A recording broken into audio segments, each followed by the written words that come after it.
We're going to get into it and talk a little bit about Trump's Save College Sports executive order. When I first saw this, I thought, okay, cool. The headline seems pretty cool, right? Save college sports. Why not? And even the brief headlines that I was reading, I didn't have any negative thoughts about it. I have some negative thoughts. Overall, I'm going to give you a spoiler alert. I don't know why this had to be a thing. I don't know why Trump had to go out there and throw this in there. But this executive order is basically to, it's something that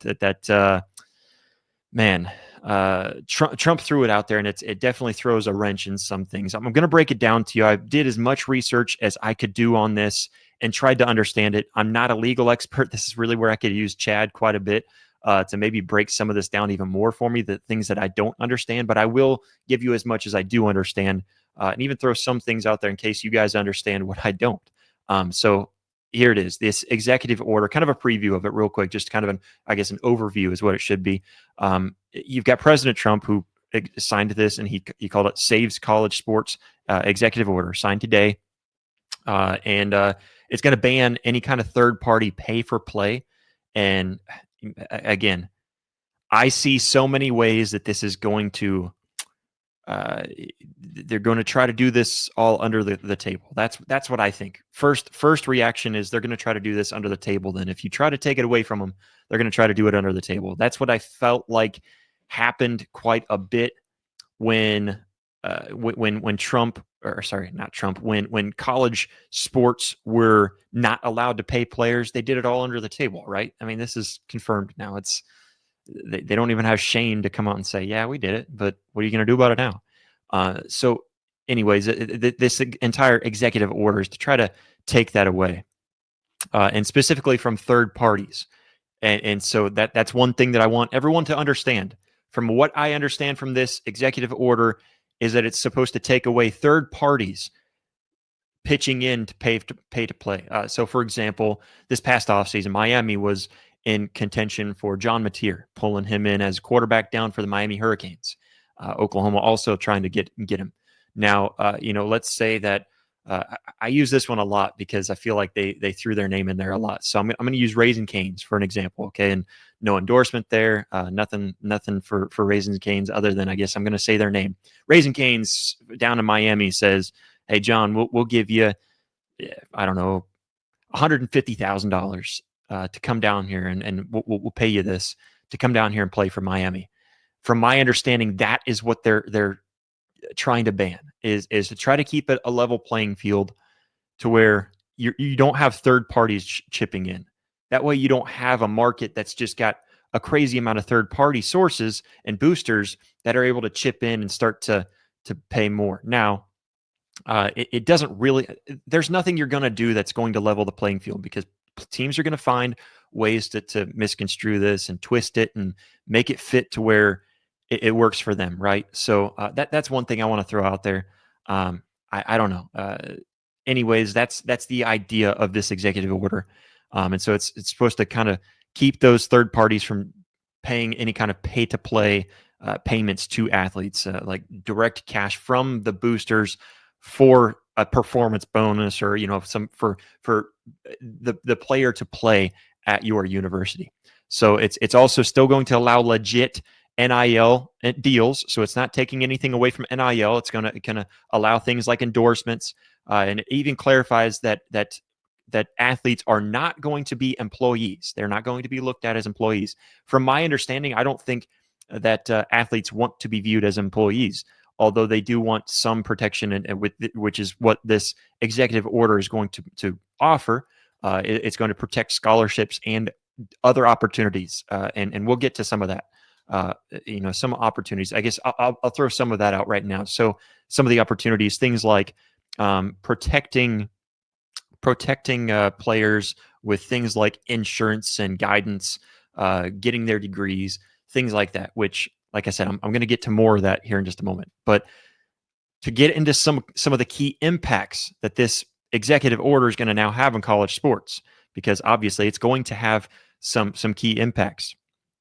It's going to preserve this amateur model, and what that's going to do, it's basically going to curb any kind of donor funding salaries. So the donors aren't able to, again, give some sort of pay for play type payment to the players to make to entice them to come and play for their school, the school that they want them to play for. And specifically in bigger sports, that's what it's going to prohibit. You don't see a whole lot of this. You're starting to see it in softball. You don't see this a whole lot in softball, even too much in women's basketball. Some of the smaller sports, which those two that I just mentioned might be bad examples because they're growing. They're growing tremendously, and I love to see it. So you don't see that too much in those sports as much. Even in college basketball, you don't see it. Men's basketball is what I mean. You don't see it as much as football. Although those are your two biggest ones: basketball, men's basketball, and football. For example, I guess tennis might be a better one. You don't see a whole lot of that. Hey, we'll pay you to come over here in tennis. Even in baseball, you don't see as much. Although I will say from the closer that I've gotten to the baseball program in Norman, it's starting to happen. So obviously that's what this is trying to keep from happening. It's going to mandate expanding the scholarships, especially for women's and non-revenue sports. And so it's going to protect those sports. I know that was a big concern for people whenever they were dropping a lot of this with the House versus NCAA settlement. Is that, okay, the way that this is all being broken down is that we're going to have a lot of sports go away. Things like rowing and possibly even tennis in some schools, golf, the ones that don't really pull in their own revenue, anything that pulls in any kind of extra revenue, that those non-revenue sports, they might go away. But this executive order is put in place to hopefully protect those somewhat. I don't know how much. That is for time to tell. So that's something to add in there. Anyways, it's also going to shield the NCAA from any kind of antitrust lawsuits. So that's another big thing that's kind of added in there. Again, that's something I'm not entirely sure. I don't know a lot of the lingo that I was reading in on that. I don't know exactly how far that protects them. If it just bans any kind of antitrust lawsuits, I don't think that would be right. I think there has to be some sort of exception to the rule, and I'm sure that that's put in there. But anyways, it's going to shield them, at least some, from antitrust lawsuits, shielding the NCAA from that. This executive order is also kind of aiming to stop any kind of chaos from all the NIL laws and any kind of court rulings. I mean, there's been a lot. You talk about the last couple of years, even just with all of this coming out, it has become chaotic, absolutely chaotic. So it's trying to stop all of that chaos. And that's the main thing that kind of thrown in there in this executive order, and kind of keeping college sports kind of really more focused on education, putting the student athlete back in student athlete. So that's a big thing, trying to keep it educational, not professional. That's what they're aiming for, which that's why college football fans and college sports fans love college sports more than professional sports. It's because there's that maybe not necessarily educational, but there's something to it that just brings more pageantry. It brings more love and passion into the game. So, I think there's elements of this executive order that I like, but I'll get to that in just a moment, where I still feel like this might be unnecessary. Some of the bigger picture wins for this, obviously, is that it's going to, it theoretically would boost some sort of fairness and balance to the sport. And in other words, it's going to put those big time programs back on top. That's what I get from it. I might be wrong. Maybe I'm not reading far enough into this, but it's going to put those big time those big name schools back on top. That's what I get from it. It's getting back to the big picture wins, kind of trying to boost some sort of fairness, balance back to it, and it kind of prevents the rich schools.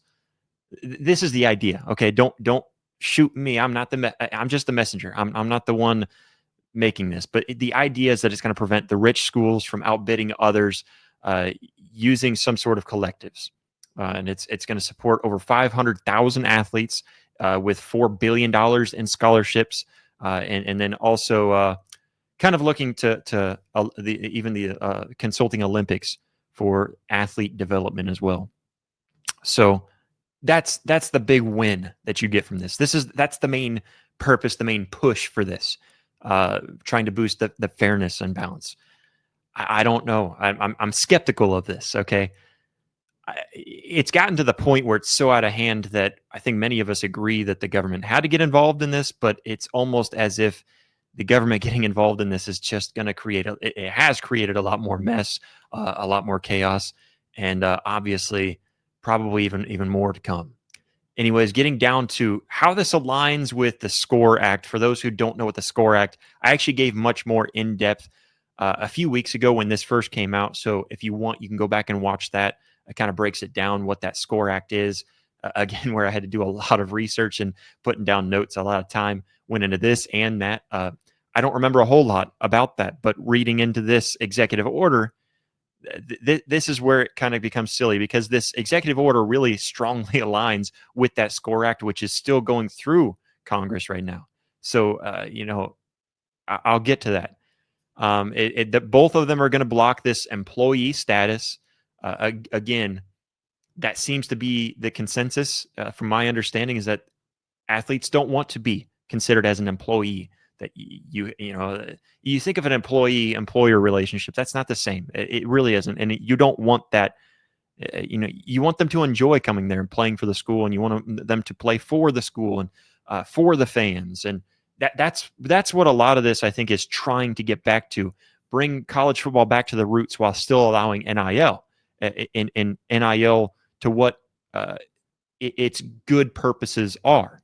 I think there's also bad purposes for NIL, and obviously I think that's what the government is trying to intervene with to try to prevent is some of those bad intentions with NIL. So it's also going to kind of both of these, the executive order and that SCORE Act, which was brought up, I believe, at the beginning of this month, maybe towards the end of last month. Both of them, again, blocking the employee status and granting antitrust protections to the NCAA. It's also going to standardize NIL, kind of avoid those pay-for-play disguises. Although, again, like I mentioned, it's just going to cause them to up their game with those disguises to keep that pay-for-play. So I don't know. I'm curious on how all of this is going to go into play, how it'll all work out. It's also supposed to protect women's and even non-revenue sports, both of them, kind of that idea, because when the House first NCAA settlement first went through and finally got passed, it wasn't even a week later that there was an amendment that needed to be made. Somebody came with a challenge. There were several women athletes that came with a challenge to this bill and said, hey, you don't have any kind of mention of Title IX in here, which was just a huge overlook by the government. Imagine that, the government overlooking something. Just crazy that you would just completely overlook that. But anyways, it's going to protect women's and non-revenue sports. So again, that worry that you're going to see schools start to cut those non-revenue sports because they're not going to help your NIL. So if we can save money by cutting these programs that aren't getting all the viewership and aren't bringing in revenue, then let's just cut them. And there are some schools that I could see cutting a lot of them, cutting your rowing, cutting your tennis, cutting soccer. I could see some schools cutting even baseball, cutting softball, cutting a lot. I mean, there's a ton more that I'm not considering off the top of my head.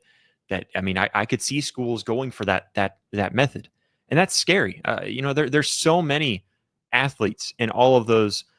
Wrestling is another one, another big one. I think that if it's not pulling in a revenue for the school, why not just cut it so you can spend more on your athletes? I guess. This executive order, along with the SCORE Act, again, both of those going together, they're both trying to protect both women's and any kind of non-revenue sports. Because, like I said, the House first NCAA settlement did not include Title IX. The SCORE Act, along with this executive order, they both kind of create these national NIL rules that are overriding any states, so that states can't write some kind of law to combat this or to try to take out part of these, both of these, the SCORE Act and the executive order. I think both of them have wording in there to kind of mention that. And then again, it mirrors the executive order mirrors the SCORE Act in a lot of this, and as well as a lot of this anti-chaotic goal, trying to cut down the chaos with NIL and everything that's gone into it. So there's where they kind of go inside. And I'll get back to that because, man, there's a lot of thoughts on that. And I'll kind of show how this executive order may not necessarily coincide and basically mirror or copycat the SCORE Act, but how it kind of reinforces the SCORE Act. And I think this executive order, it really kind of jumps in more with these immediate bans, jumping in right away, and clarifications. And maybe that was the intention of Trump signing this executive order, is that we're putting this into effect now while they figure this stuff out. Again, I'll get to that in a moment.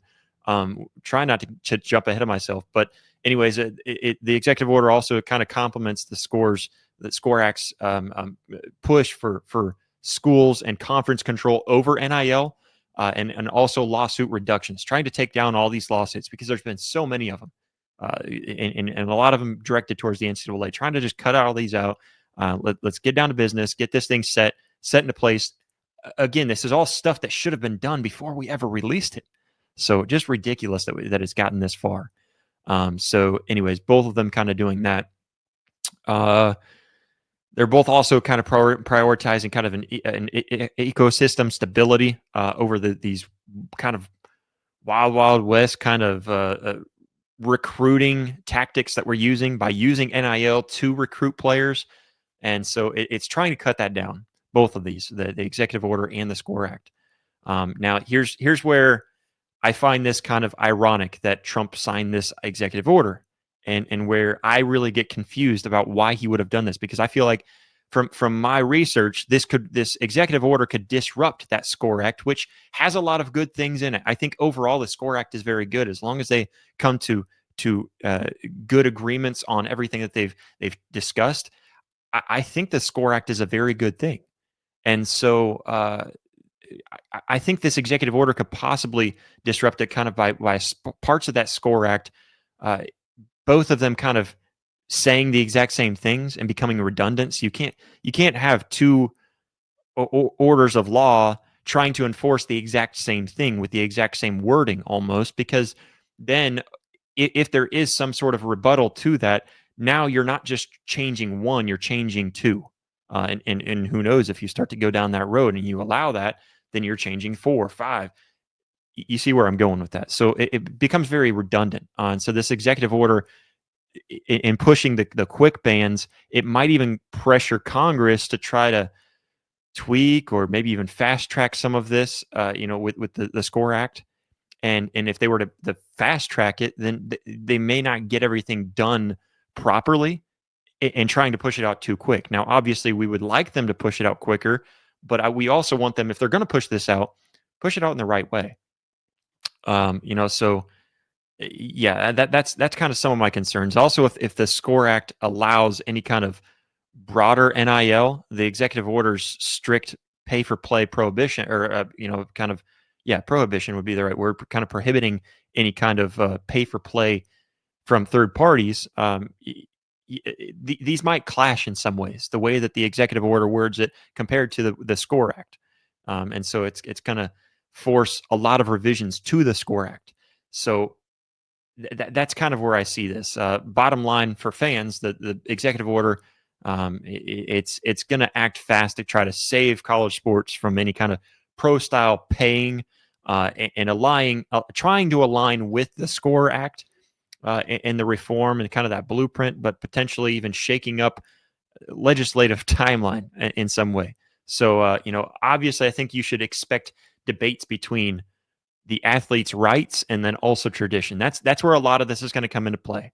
I'm not going to stand on the tradition side just because we've already thrown that out. I want tradition to stay intact as much as possible. And if they can fix that, yes, please. But I'm not going to argue strictly from the tradition's standpoint, because it's already gone. We're too far gone from that point. So, I think that's where it's going to come down to. Now, here's where I think that this executive order is extremely silly, extremely ridiculous. As I just mentioned, some of these similarities might cause a lot of confusion in Congress trying to push out that SCORE Act. That's one thing that I think is just very odd. And so that's something that I see as being an issue.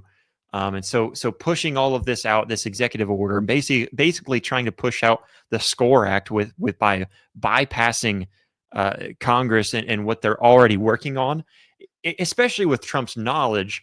And again, I'm not trying to get political, okay? So I'm going to try to keep this as unpolitical as possible, although I know that people are going to misconstrue what I'm saying and go off the rails and get angry about what I'm saying.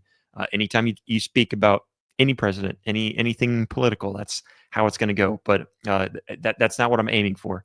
But with Trump pushing this out so fast, it's going to create a lot of chaos, a lot of mixing up with the SCORE Act. So with Trump's knowledge of the SCORE Act and knowing what it's putting into place, why he couldn't have advised for something in on the SCORE Act, I'm pretty sure. I might be wrong. So please correct me if I'm wrong. He could have advised for something to be added or taken away in the process of trying to push this through. So why not do that and ensure a steady process of the SCORE Act being put into place rather than going in there and disrupting what was going on. You see what I'm saying? I just don't understand that, because now I do think that there are some shakeups now that you're going to have to try to tweak things and redo some of the work that they've already done on the SCORE Act. And so a lot of that just seems very, I don't know, ridiculous to me. And here's my opinion on it. And again, this is the part that I think people are going to maybe misconstrue, maybe take out of context of how I mean this, or maybe take my words and twist them. Do it with it what you will. But I think this executive order feels to me like, again, I'm trying not to be political with this, but I feel like it's Trump's ego stepping in there, and I think most people, if they're being honest with themselves, could see this. I think it's Trump's ego stepping in there and saying, "I want my name on this." That's what it feels like to me. Trying to push it out there so that, hey, look what I did for college sports. Uh, I can appreciate it. All right, I can appreciate it, but that's what it feels like to me. And so if it's good things for college sports, then yes, let's get it done. I just don't understand exactly why this executive order it had to kind of butt heads, not even butting heads, but just causing more chaos. If I'm seeing this correctly.